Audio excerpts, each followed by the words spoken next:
Introducing myself. My name is Adina Vogel-Ayalon, and I am J Street's Chief of Staff. I'm currently based in Israel, former Israel Director, and soon to be relocating very soon to the United States. But it's still a privilege for me to be here with both Hagit Ofran and Sfard for this webinar. It's quite an honor, actually, as I mentioned, because both of you, Hagit and Michal, are two experts that I deeply admire and appreciate, and you inspire me to do the work that I do. And it's I know that I'm not alone in J Street by sharing great appreciation also to the amount of time that you have offered us in educating our network, our community, both in the region, virtually in the United States. So thank you so much for being with us. And as I said, both of you are experts on the realities of the occupation, de facto annexation, and this is going to be a conversation that builds off of a clip that we created around our 2021 national conference in April, which is a clip that we created together with advocate Michal Sfard on the shift from occupation to de facto annexation, and really diving in depth to explaining what is the reality on the ground and what makes the situation go from occupation to de facto annexation. And I think it was an incredible summary of some of the most important elements that we think have been difficult to convey when talking about these issues about occupation and annexation. And we have been requested by everyone who had the opportunity to see it and people that didn't have the opportunity to see it to make it public. And now we are able to make it public. And this conversation is an opportunity to be able to dive into that and also celebrate this opportunity for making this incredible educational resource public. So today we will dive deeper into the issues that were addressed in that video, and also discuss the latest current events. As we know, and we've been saying, de jure annexation may have been taken off the table not very long ago. The US and Israel are currently being led by new governments, and there's a lot of reasons to be optimistic about our friends and allies in both governments.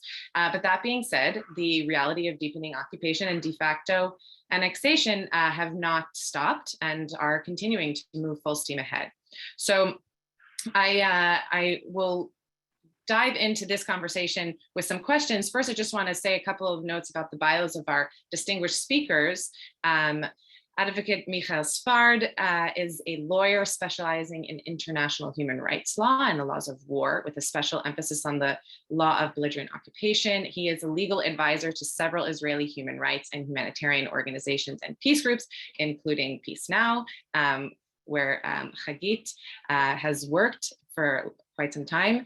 And he also represents Palestinian communities and Israeli and Palestinian activists and advises international human rights and humanitarian NGOs. He has won several human rights awards and fellowships. In 2018, he was also elected to serve as a commissioner in the International Commission of Jurists, the ICJ. And thank you, Michal, for being with us.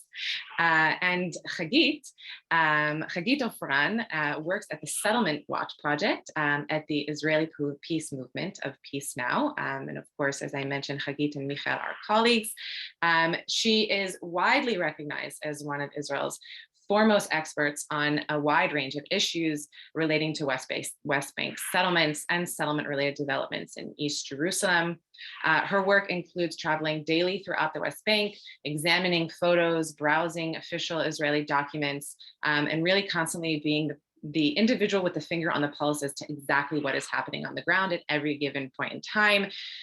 She serves as a resource as well as the Settlement Watch Project for Israeli politicians, for diplomats, international media organizations, and of course for the Israeli public. And also, she's listed as one of the 66 Israeli women you should know by Haaretz, and a woman breaking barriers of defying stereotypes and wielding influence, which I think is a wonderful quote. Without further ado, I will thank you both, and we will transition into the short clip from the explainer video before I go to questions, moderated questions. Throughout this conversation, please do put your questions into the Q&A box, and we will have time later on to address them and pose those questions to Hagit and Michael. So I will stop talking and we can watch.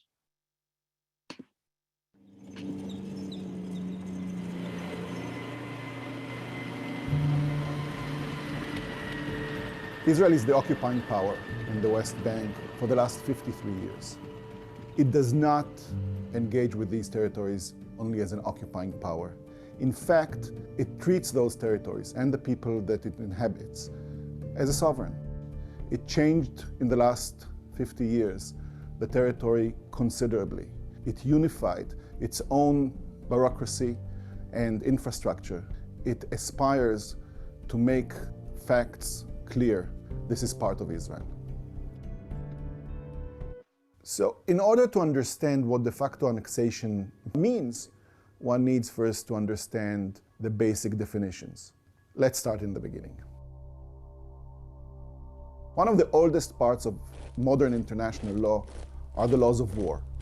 This is a field of international law which aspires to regulate both the use of force and what is permissible and what is prohibited in the battlefield. In the battlefield, many things can happen, and one of them is that a military force finds itself, let's take the passive tone, in effective control over a land, an area that is not its sovereign territory. C'est donc un devoir impérieux d'élaborer en temps de paix des conventions protégeant les victimes de la guerre. International law does not designate occupation as something that is illegal. It acknowledges that occupations happen in times of war, and it desires to regulate it and also to push the parties into ending the occupation. The international community made it clear that force is not permissible in international relations except in self-defense. In order to stabilize it and anchor it and cement it, the idea that annexation cannot be done without the consent of the other party was laid down. So international laws of occupation have probably major three underlying principles. The first principle is that the occupying power is not sovereign. It has powers to manage the occupied territory and the civil life within it, but it is not a sovereign. And from that stems another principle. That's the principle of conservation. The occupying power must retain the territory as much as possible the way it found it. It should not make long-term decisions for that territory. It should not change the demography of the territory. It should not make significant changes in the occupied territory. The third principle, and probably the most important one, is that an occupation is a kind of trusteeship where the beneficiaries are the occupied people. So the occupying power may not take action that would entertain its own economical or political interests, only security and what is good for the occupied people.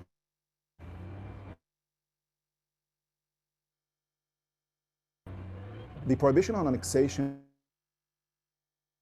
of land that was acquired by force, occupied territory and the like, is a principle that the international community has managed to keep in the last 70 years since the end of the Second World War.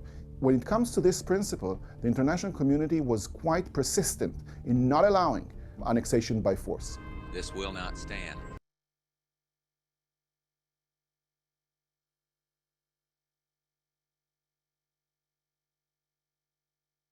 Against Kuwait. Officially, formally, Israel has accepted the international principle. The late Israeli foreign minister, Abba Eban, has laid down the Israeli policy towards the newly conquered lands.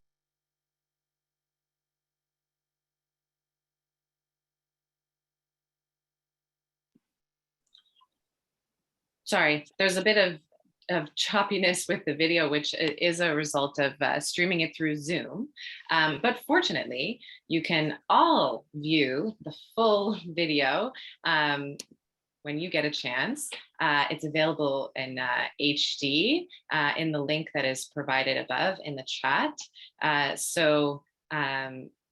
And we just re-pasted it again. So I do encourage everyone to take the time to watch the explainer video in HD. And that was just to give you a little bit of a taste, a teaser, if you have not seen the full video. So I'm going to start with the moderated questions. Again, I encourage everyone, all of our viewers, to put your questions into the Q&A box. I see some questions that are coming in already, and some of them we're actually going to address. So this is great. So again, this video really does do, I believe, a really incredible job at addressing such a complex topic. And so before we talk about some of the current events on the agenda, I would love for you to talk about the 4 elements that you outline in the video, elements that you've identified that indicate how the reality on the ground has shifted from occupation to de facto annexation. Why did you choose these specific headings? And what is the most important thing for you to convey to an American audience that is trying to understand how the reality on the ground is shifting, and there actually really is no such thing as a status quo? Well, hello there, and thank you, Adina, and thank you for inviting me and having me, and also for producing this explainer, which I have to say that I'm very happy that I had the opportunity and I had J Street to produce it, because it does summarize some quite a lot of things that I've been talking about, writing about, and me and my colleagues were researching and advocating in the last few years. What you what you have just seen are the few first minutes in which I try to explain what is wrong with annexation.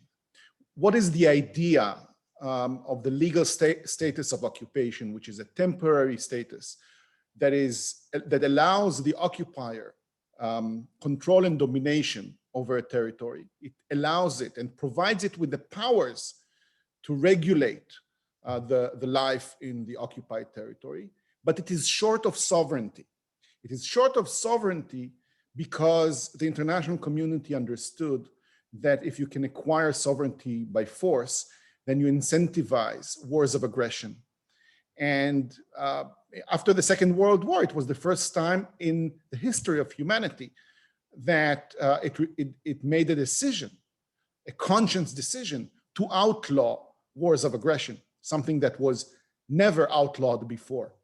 And what I tried to show in the explainer is how Israel, while officially proclaiming commitment to these ideas, saying that yes, the final status of the West Bank will be decided in negotiations, in an agreement, and that the current state of affairs is temporary, while paying a lip service to this idea of the rule-based international law, international order, in fact, on the ground has applied a matrix of policies and practices that has done exactly the opposite, that has been pursuing the perpetuation of Israel's domination over the land and the people that live there. And I divided these policies and practices into 4 sections because each one of them deals with another layer of the life in the occupied territory. The first is the demographic engineering, the whole policies of settling, colonizing the West Bank, allowing and incentivizing Israelis to immigrate to the West Bank, and mirror policies curbing development of Palestinians and trying to curb their numbers and even revoking residencies, et cetera, et cetera. And by these 2 groups of policies, Israel has been playing with the demography of the West Bank. The second group of policies and practices deal with infrastructure. Israel has laid down, roads and electricity and water and sewage networks connecting the West Bank to Israel. And so trying to transplant the occupied territory into its body. And the third layer is the layer that deals with unifying the bureaucracies of Israel proper and the West Bank, making more and more Israeli governmental institutions, public institutions responsible for the life in the West Bank, especially of Israelis, of settlers in the West Bank. And the fourth layer is probably the most dramatic one, and that is a new layer that began with the 2015 Netanyahu government, and that is a creeping patchwork de jure annexation in the form of Israeli parliament enacting laws with territorial effect on the West Bank, something that in the first 50 years of the occupation of the West Bank has not occurred. So from 2017, when Donald Trump entered the White House, the Israeli government was bold, so bold as to start enacting laws, not through the military commander of the West Bank, but through the Israeli parliament, where Palestinians have no representation, nor do they have a right to vote to.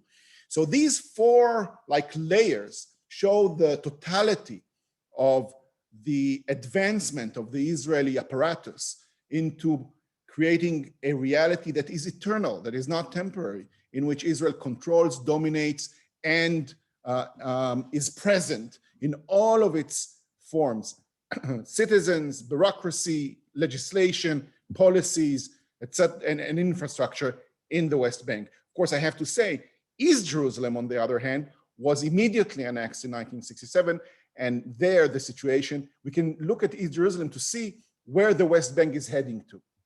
I'll stop here because, I can speak for hours.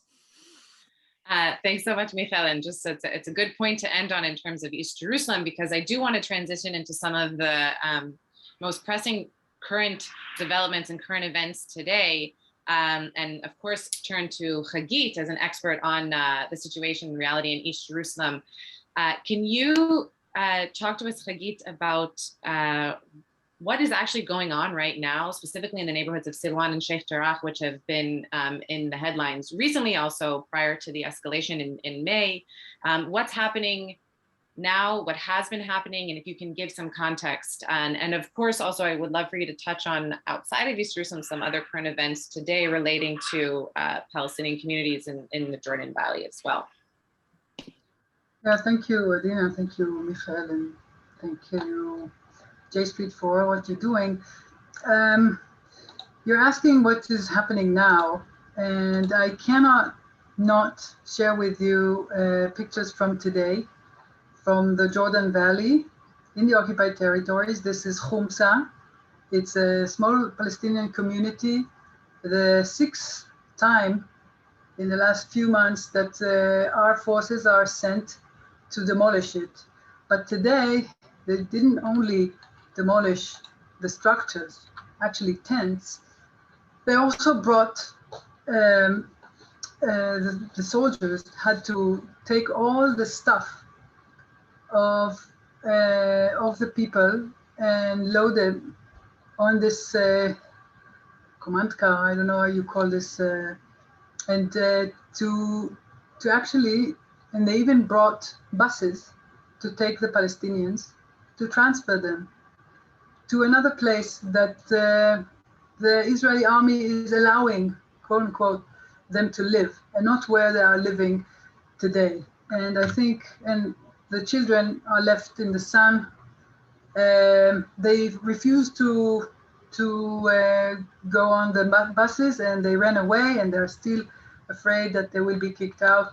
And that's happened today, and I cannot not mention it because it's so horrible in my view that we are involved in such an act, which is, it does not serve any Israeli interest whatsoever.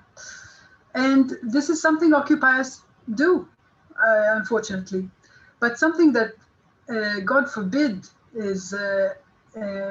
might happen in East Jerusalem is for hundreds of families in Sheikh Jarrah and Silwan. This is a map of the old city and its surrounding. You can see the red dots are the settlements inside Palestinian neighborhoods. All the browns are Palestinian neighborhoods. So we have the old city, we have Silwan in the south of it, Wadi Khilwe, El Bustan, if you heard of it. Batan El Hawa is one of the places that we're looking at. Ras El Amud, Mount of Olives, Wane, Sheikh Jarrah in the north, all together are circling the old city with Israeli settlements that are actually working house by house to bring in settlers. This is a picture of Palestinians from Batan El Hawa. This is the most wide street in Batan El Hawa, a very crowded neighborhood. All of the people you see here and many more has court cases, like piles of papers to evict them, to kick them out of the house by settlers. This is Batan El Hawa. You see almost all of the houses you see in this picture are under threat of being evicted, and it's becoming very urgent now. The settlers managed to take these houses already. And why? Because before 48, this land had belonged to Jews. And now the settlers are using the right of return and saying, now we want to kick you out and settle here. Similar thing is in Sheikh Jarrah. This is a photo from 44. This red area marked in red was bought by a Jewish community, and they didn't manage to build so much there or at all before 48. And then the Jordanians built some houses to Palestinian refugees who ran away from Israel and lost all their properties inside Israel. And now they're settled by the Jordanians in those houses. And now the settlers are coming and saying, we want to kick you all out and to evict you because it was belonged to Jews beforehand. And you know, and this was actually in the background of the last round of violence. I want to say that it's something that is not a legal matter. Although it is done through the courts, and we are all looking at the next hearing in court in the 2nd of August, but it is a political matter, and the government has a lot to do that they can do in order to prevent this. And I can elaborate more about it, but it's something that we need to remember. It's an organized political move to displace one community and replace it with settlers. It's something that Israel never did in East Jerusalem. We did take a house here, a house there, but not a whole community, and it's something that must be stopped. Thank you, Hagit. And of course, thank you for adding those visuals and also touching on the latest developments. And Michal, you did reference it at the end of your previous remarks in terms of looking at the situation in East Jerusalem as being annexed by Israel, as the future of what will happen in the West Bank. Can you just elaborate on that a little bit, and also put into context what Hagit was explaining in terms of what's happening in East Jerusalem, also specifically the community of Khamsa al-Bakia that she also showed the pictures from in the Jordan Valley? How do they fit into the context of the 4 elements that you outlined? And then what are the differences or similarities in the situation between East Jerusalem and the West Bank? So East Jerusalem, in Israel is not playing any games of masquerade. Jerusalem was annexed. I mean, there was a nuance between 1967 and 1981. When 1967, Israel has applied its laws and bureaucracy on East Jerusalem, but did claim that it was not a full annexation and only some kind of an administrative act, so that East Jerusalem and West Jerusalem would not be managed by different normative framework. But in 1981, basic law, Jerusalem was enacted by the Knesset, and it clearly declared that the United Jerusalem is Israel's capital forever and ever. And so that's exactly a declaration of annexation. And that mobilized many or almost all embassies that were in Jerusalem to move to Tel Aviv. One of them, by the way, returned since then, and that's the American embassy. However, so East Jerusalem is annexed. All four layers that I've described before are in full speed operating in East Jerusalem. We have full Israeli law applied to East Jerusalem, including, by the way, the law that deals with absentee property.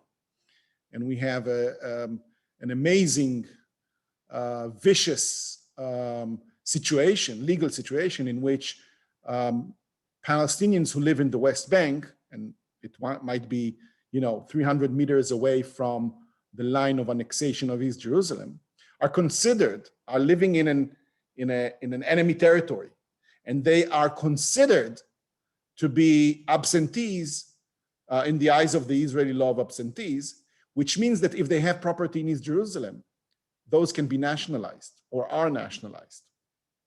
And so we have in East Jerusalem Israeli law, and we have the Israeli policies regarding infrastructure and development, and of course, demographic engineering.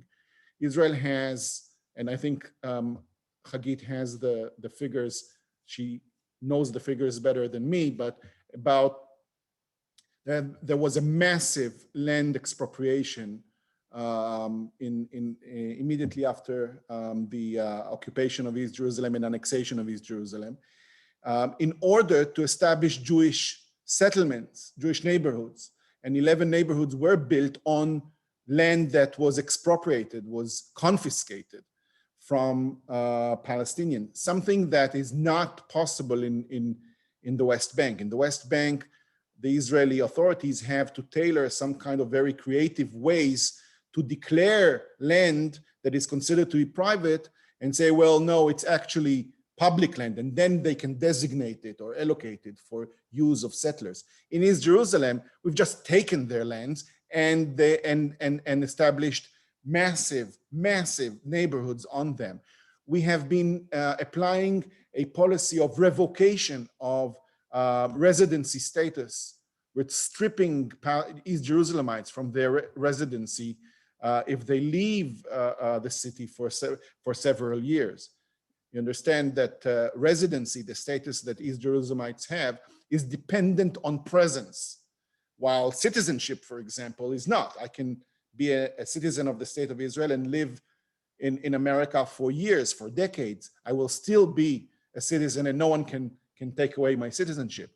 But residency is dependent on presence, and so it's enough that an East Jerusalemite decides to go and study medicine that takes 7 years and then work for several more years, and that's it. He or she cannot go back to her her city, and her homeland. And we have been playing in East Jerusalem with law, with demography, with infrastructure, and of course, the bureaucracy doesn't have to be united. It is the Israeli demography. So the small number of restrictions that are still in place and that are slowing down the process of perpetuating our domination over the West Bank are not in place in East Jerusalem, which is also considered by the government of Israel as an internal affair, because it's in the lines of sovereignty of Israel. And when it comes to the West Bank, there is more willingness to negotiate about the West Bank with international actors. So what we're seeing in the West Bank is an attempt to Jerusalemite the West Bank, to make it more and more a Jewish-controlled area where the whole apparatus works to enlarge as much as possible the number of Jews and diminish as much as possible the number of Palestinians, and for that recruit all the powers that the administration has. Thank you, Michal. I want to turn also to another current event, specifically, and also was asked in the Q&A by one of our viewers, the outpost of Evyatar. And so first, I think I'll turn first to Hagit, and if you can explain again, what is an outpost? What is the situation with Evyatar? And what are tactics generally used by the settler movement to establish these outposts or to expand existing settlements in the West Bank? And then Michal, I'd like to turn to you to talk about about the compromise and the implications and why this is so concerning down the line. So Hagit, please. Outposts are settlements that Israel is establishing, but not officially. It is established by the settlers, and the Israeli government can claim that it was not authorized, that it was not legal, it's not intentional, whatever, but it is a fact. And settlers have been establishing settlements all the time. In the last 2 decades, we count today 139 outposts of this kind. And this is already after 21 of them are completely legalized. Okay, so there were even more. And especially in the last few years, in the last 3 years, there were another, I would say, 40 new outposts. Just a second. This is a map of them. Not this. This is a map of them, okay? And the new idea of outposts, most popular ones, are the farm outposts, agriculture. They establish a very small point on the ground with very few people, one family and a few youngsters. However, this small point is controlling thousands, or sometimes even more than thousands of dunams around it. And what they do, they go out with their sheep, and they go with their cattle to the surrounding areas. They go out sometimes just, they see themselves as the protectors of the land and kick out the Palestinians from the surrounding. So we see a rise in the violence against Palestinians on the ground because they are kicked out, and a huge amount of lands that the settlers are taking, but in a new tactic. Evyatar was an outpost from the old tactic, where you bring many families to live in one place and you make a new settlement, like officially settlement. It was abandoned by the settlers or evicted by the settlers, but the army was forced to stay there. That was the agreement with the settlers. The government did not kick them out, and it was a message to the settlers that they can continue and set the national and security, international and security agenda of Israel by facts on the ground, and then nothing will happen to them. That's a very unfortunate development, but we need to remember that this is not new, and the new government has a lot of challenges, and we need to put a lot of pressure on this government to do more, but we should not have our expectations so high as, oh, this government will end occupation. Maybe they will, but it's not that we know how it's going to happen. Well, as always, Hagit is much more good-hearted than me. I will be less, how to say it, I'll be less forgiving to the government. You asked me, Adina, about the settlement agreement between the government and the settlers, and I would call it not an agreement, but a surrender pact. We saw here a direct challenge to the rule of law, specifically meant to challenge this new government. In probably, and again, Hagit might correct me on this, but probably in an unprecedented speed and costs, this old outpost became a whole neighborhood with roads that have been paved, with houses and with infrastructure, and that could not have happened unless the local government, the regional council, has been aiding and abetting this criminal enterprise, and all done to test the new government. And what the new government has done is instead showing that we are here to keep the rule of law, and no one will dictate us where to build new settlements or if to build new settlements. The government has decided that barring a legal examination of the status of the land to make sure that it is not private Palestinian land, and in that case, according to the Israeli Supreme Court decisions, rulings, it is not allowed to build settlements on it.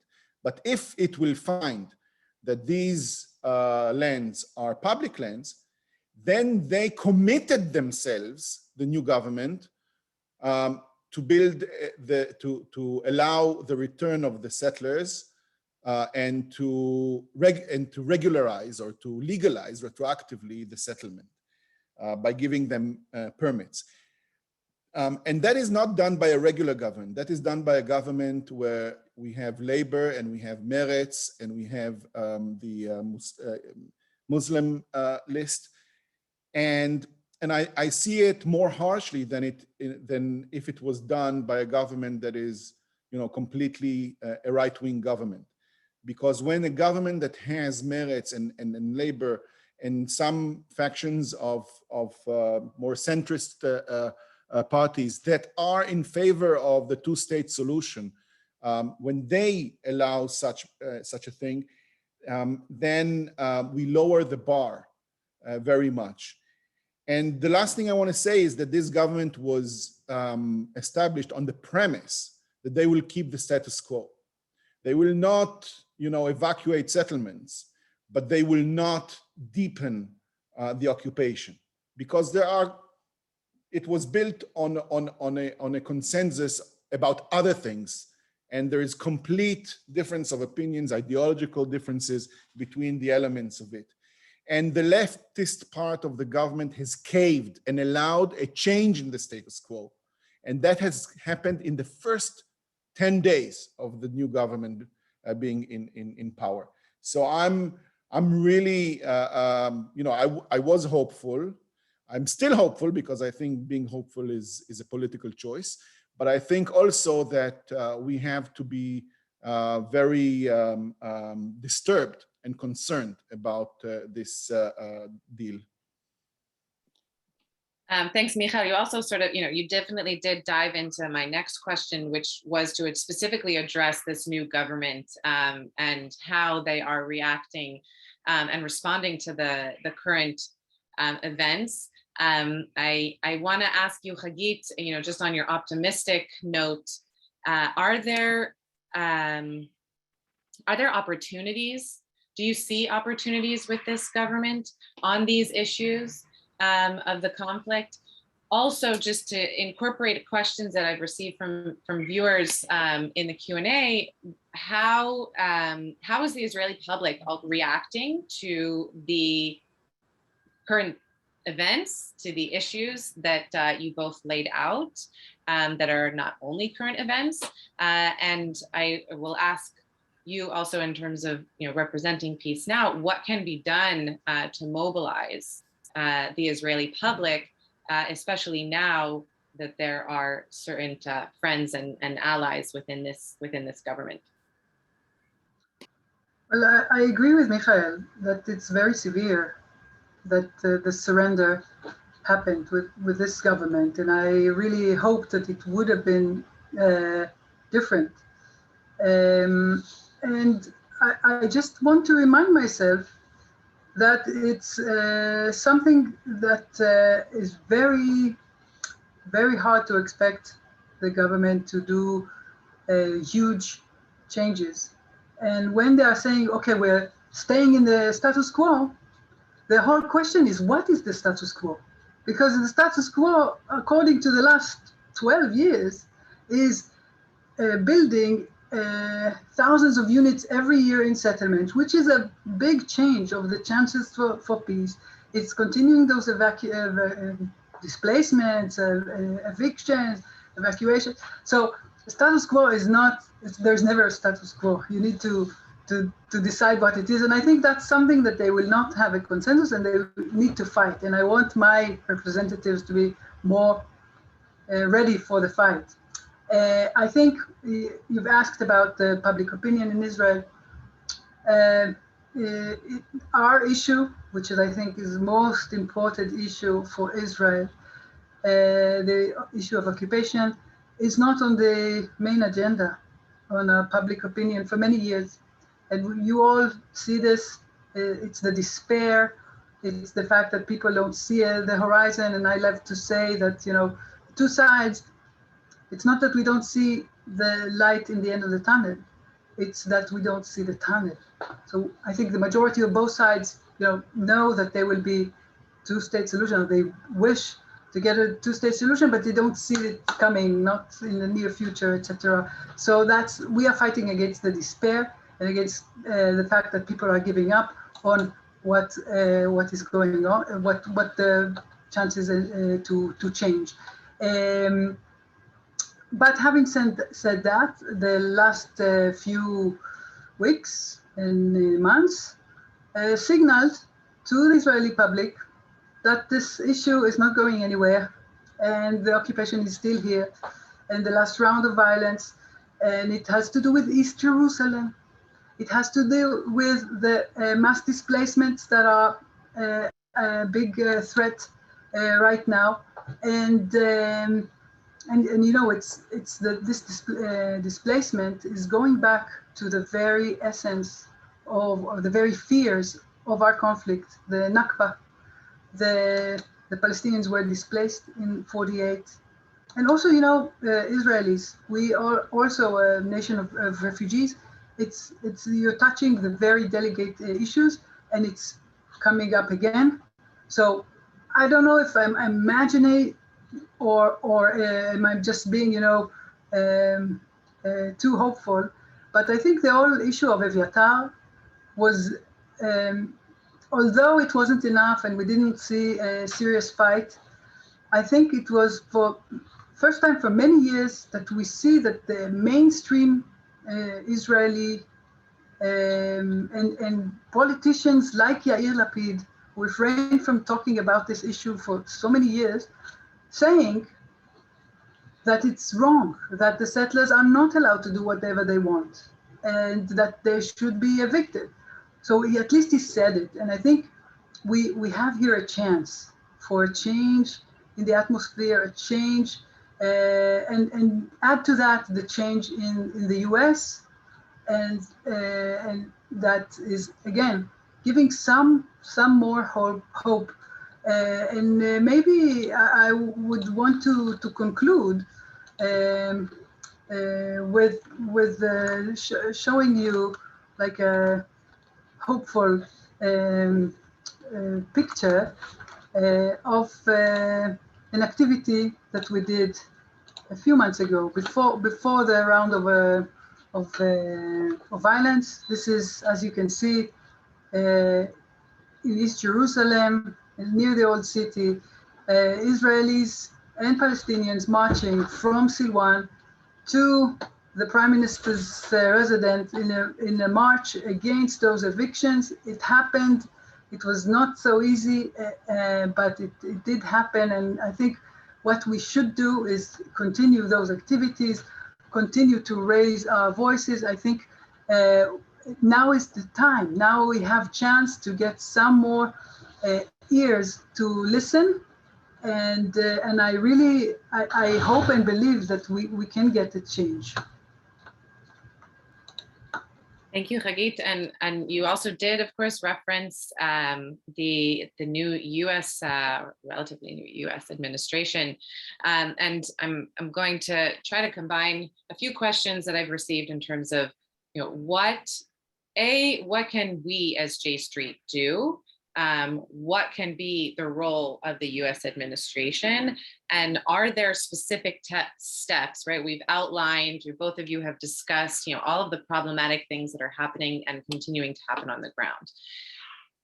What can happen at this point to actually move forward in a positive and constructive direction? So in terms of those three sort of questions, in terms of what can J Street do, what can be the role of the U.S. administration, say J Street and the broader American Jewish community, and are there any specific constructive steps that you think we should be advocating for moving forward? So Michal, why don't we start with you? I'm not trying to to resolve Israel and Israelis from guilt. Definitely, we are responsible for the occupation more than any other. But the international community is the biggest enabler of the situation. And within the international community, America is the most important actor.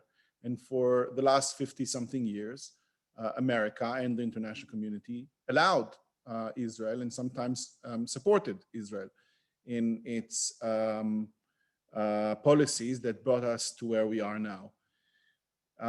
And this is not an internal Israeli affair. It's something that has to do with the security of the world. It has to do with justice. It has to do with human rights, and it has to do with the questions that I've raised in the beginning of our conversation. How does the international community deals with de facto annexation? If we are allowed to do that, why wouldn't Putin allow to do it in Crimea? And why won't we allow Moroccans in Western Sahara and so on and so forth? And there's no end to it.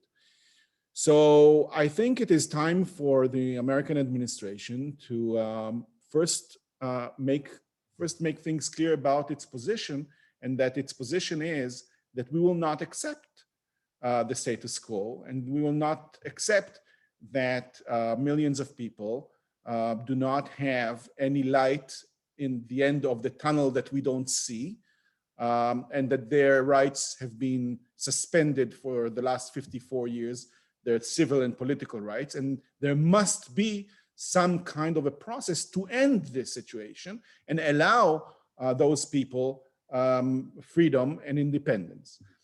So that's on the level of being clear. And I think Israelis are very attentive to what the American administration says. Israelis know what the American administration's positions are at any given moment, and the Israeli positions are affected by the positions of the American administration. I'm not talking about the ideological camps. I'm talking about mainstream Israel. And you don't, and talking about it is not enough. I think J Street should advocate that the American administration would also make demands that would correspond to this line. And I think the first demand should be no forcible transfers. No forcible transfers. We are in the 21st century. An occupying power should not, it's also a war crime, but should not be allowed to forcibly remove a community like Khan el-Ahmar, or like Batn el-Hawa, or like Susia, or like Sheikh Jarrah, and move it forcibly, coercively somewhere else. And I think this is a very basic demand that has to be put. Now, again, to all those who are participating in this webinar, I think you all know that America has a very big stick. It never uses it, but I think there are some things that are not done, and deporting communities in order to allow other ethnic group to replace them is something that is not done. And I think the American administration should make that clear. And I think that J Street should do the advocacy to that end. And by the way, this is what is good for the future of the state of Israel and the Israeli society.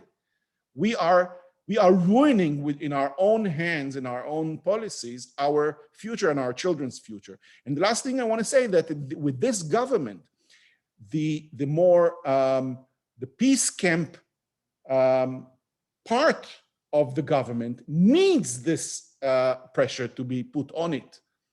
They need us, Hagit and me and our colleagues, to keep on putting pressure on them, and they need the international community to put pressure on them so that they could, in their negotiations and deliberations with the other parts of the government, say there are things that we cannot do. Our constituency would not allow.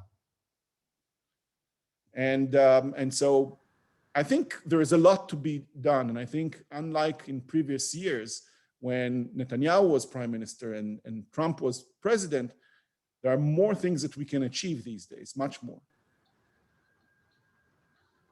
Thanks, Michael. And also just to clarify in terms of the point that you made regarding J Street's advocacy, we have taken a position and are supportive of legislation that puts restrictions on the use of U.S. military assistance to Israel, specifically relating to restrictions for the use of this aid in actions that perpetuate de facto annexation, and specifically the issues that we have outlined here. So I just want to note. I came to the right place.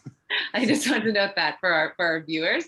And Hagit, I know this is probably also a question that maybe most of you hear, but I know we have only about 5 minutes left, but I've received this question a few different times in the chat, which is, of course, is a two-state solution still possible?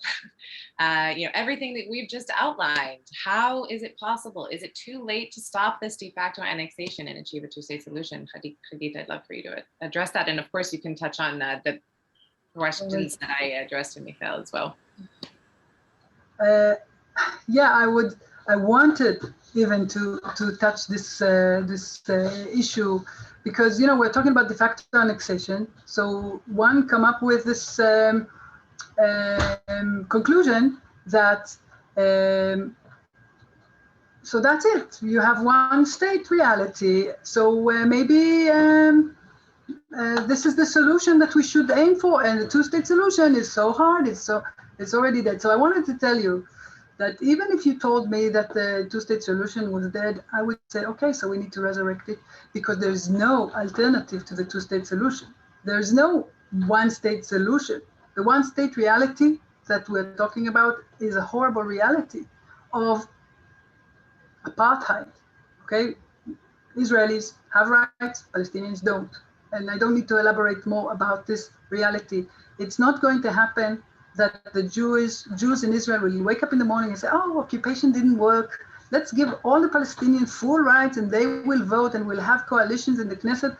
Half of the Knesset will be Fatah and Hamas, and half of the Knesset will be Likud and Labour. It's not realistic. It's even more realistic that Israel will agree to withdraw from settlements and to have a peace agreement with Palestinians. So there's no alternative to the two-state solution. So even if there is de facto annexation, and if you get to the conclusion that we already are in a one-state reality, that doesn't mean that we should not undo it.